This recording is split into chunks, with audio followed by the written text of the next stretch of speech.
Good morning and welcome to Recapped Animes. Today we are going to be talking about an anime released in 2022 called Cyberpunk Edge Runners. The show starts with an in-game fight between Cyber Psycho and a battalion of cops. Cyber Psycho, the game character, is played by David. David is a young man who attends the prestigious Arasaka Academy at his mother Gloria's behest in the year 2076, despite their financial struggle. He illegally modifies his cyberware to avoid paying for a required update to keep attending class. However, the modifications end up crashing the school's system, and Gloria agrees to pay for the damages. On the way home, he gets into a brief argument with his mother before they are caught up in a drive-by shooting, leaving Gloria badly wounded. David manages to access Gloria's savings account to pay for her medical costs and discovers she had stolen a military-grade Sandevistan implant. At school, he is assaulted by his classmate, Katsuo. David gets a call and finds out to his dismay that Gloria's condition has worsened, and she died in the hospital. Now completely broken and enraged at Katsuo for insulting Gloria, David meets up with Doc, a local ripper doc who he regularly buys black market goods from and requests to have the Sandevistan installed into his own body. Doc agrees to install the Sandevistan, which grants David superhuman strength, speed, and reflexes. With his new abilities, David returns to school and takes revenge on Katsuo by assaulting him in broad daylight, which results in his expulsion from the academy. Katsuo's father Tanaka, an Arasaka executive, notices that David is able to utilize the Sandevistan with no apparent side effects, which would make him a valuable test subject for their latest product. Meanwhile, as David aimlessly wanders the city, he encounters a young netrunner, Lucy, who agrees to take him on as a partner. After a night of pickpocketing marks on the subway, David collapses due to overuse of his Sandevistan. Lucy takes David back to Doc, who prescribes him immunosuppressants and warns him not to use his Sandevistan more than 2 or 3 times a day. Although he notes that David appears to have a remarkable tolerance to it, Lucy invites David to her apartment where she confides that her dream is to migrate off-world to the moon. She shows David a virtual reconstruction of the moon's surface, but it turns out to be a ploy to sell out David to a gang of edge runners. David is confronted by the gang led by a man named Maine, who reveals that Gloria had sold the Sandevistan to him a day before her death, and that he is an acquaintance of hers. David reveals he's Gloria's son and offers to work for Maine, demonstrating his compatibility with the Sandevistan. Intrigued, Maine decides to honor his friendship with Gloria by giving David a chance to prove himself. David then returns home, having lost his trust in Lucy. The next day, David meets up with the gang, and Maine introduces him to the other members, Kiwi, Dorio, and Pilar. David then participates in a heist to steal navigation data from Maxim, a driver for Arasaka. The plan goes awry due to unexpected complications, and David and Lucy are forced to steal Maxim's limo to gain the navigation data instead. Maine rescues them from a Tiger Claw biker sent by Maxim to kill them and officially inducts David into the gang, having been impressed by his performance on the job. David also meets Maine's fixer, Faraday, who brought them the job of stealing Maxim's navigation data to obtain information on Tanaka's movements. David then receives a message from the Academy offering to let him return, but he bluntly turns them down. As a new recruit, David receives training and instruction from the other gang members, including running errands for Pilar and his sister Rebecca, learning how to drive for Maine, driving at night with Lucy. He also participates in several jobs with the crew, such as taking out a gang of scavengers, rescuing Rebecca from the Maelstrom gang, helping Lucy with her pickpocketing heists. He learns that Lucy is a talented netrunner, but not much else about her past. He confides with Maine that he has feelings for Lucy, but he's certain she doesn't feel the same, has trouble figuring out whether he should trust her. Eventually, he begins to feel at home with the gang. However, on the way home from a bar, Pilar begins harassing a homeless man peeing on the street. The homeless man is revealed to have cyberpsychosis and suddenly kills Pilar with a concealed gun. When the cyberpsycho targets Lucy, David uses his Sandevistan to approach the cyberpsycho and shoot him, with Maine finishing him off. David takes Lucy home while the gang stays behind to take care of the mess, where Lucy reveals her dream to go to the moon is genuine. David promises Lucy he will take her to the moon, and they kiss.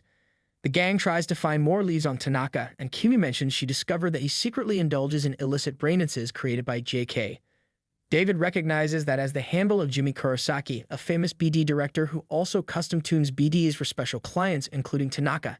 Seeing a potential to ambush Tanaka, the gang attempts to kidnap JK, but he outwits them, captures David, and flees the scene with Lucy and Dorio in pursuit. JK subjects David to traumatic BDs in an attempt to induce cyberpsychosis before he is stopped and captured by Lucy and Dorio.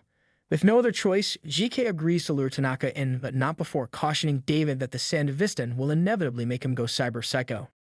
Tanaka arrives to meet with JK and is subsequently captured, but not before JK is mortally wounded in the crossfire. With the trauma team incoming, the gang is forced to quickly evacuate with Tanaka, while David remains troubled by JK's words.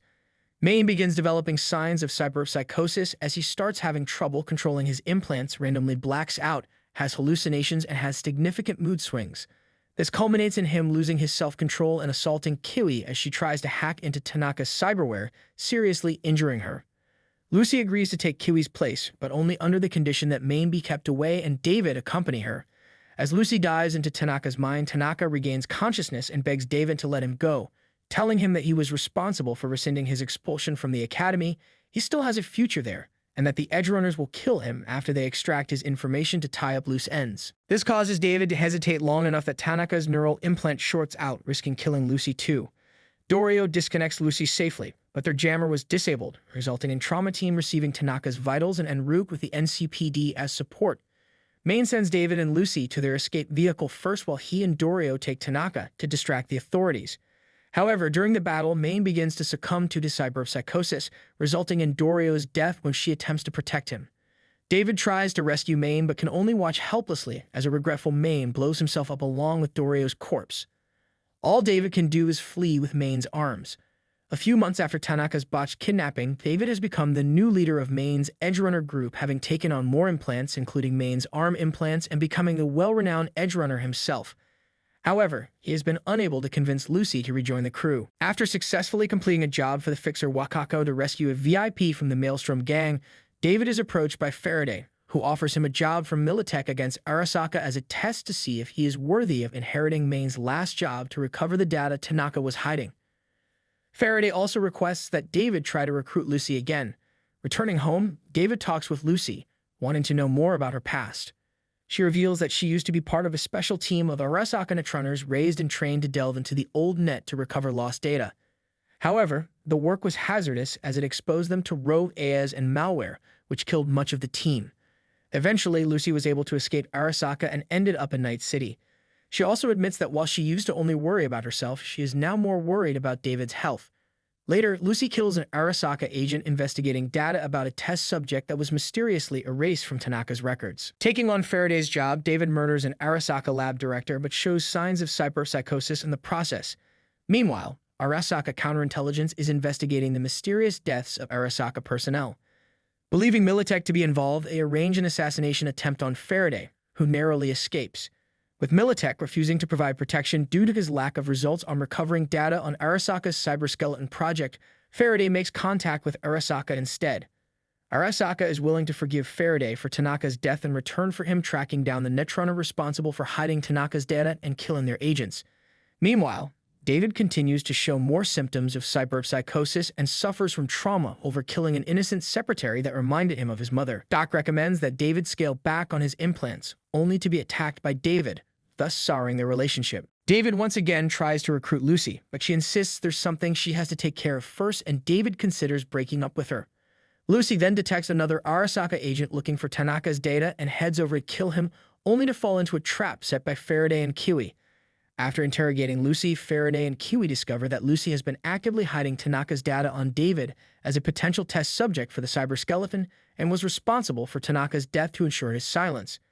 Realizing this, Faraday plans to offer Lucy and David up to Arasaka to secure his position in the company. Faraday assigns David a mission to assault an Arasaka convoy to carry this out. David recruits the help of Kiwi, Rebecca, and Falco, and they manage to seize the convoy's main cargo, which is revealed to be a cyberskeleton. A Militech force then arrives thanks to a tip from Faraday, who intends to force David to install the cyberskeleton and use it to destroy the Militech force as a demonstration of its power. Kiwi makes her escape as Faraday impersonates Lucy to trick him into installing the cyberskeleton. Lucy is able to escape briefly and warns David about Faraday's duplicity before being recaptured. Angered, David uses the cyberskeleton to annihilate the Militech force despite its massive toll on his body. He then tells Rebecca and Falco they will rescue Lucy and get revenge on Faraday. He fights his way through Militech, Arasaka, and Maxstack forces as he, Rebecca, and Falco head for Arasaka Tower. All the while, David's condition continues to deteriorate as he runs out of immunosuppressants. Meanwhile, Kiwi has second thoughts about working with Faraday and decides to cut ties with him, so he has her killed as a loose end. Before she dies, Kimmy tips off David and the others on Faraday and Lucy's location. David attacks the tower, killing the Arasaka guards, rescuing Lucy, and incapacitating Faraday. Realizing the situation has spiraled out of control, Arasaka deploys the legendary cyborg Atom Smasher to put down David. During the fighting, Faraday falls to his death and Rebecca is crushed by Atom Smasher. David tasks Falco with getting Lucy to safety while he stays behind to hold Atom Smasher off.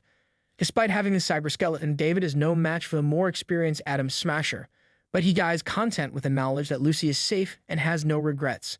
Sometime later, Lucy fulfills her dream of traveling to the moon, but is despondent that David is not there with her. We've come to the end of today's recap. We will be back with a new one soon. Till then, take care and be safe.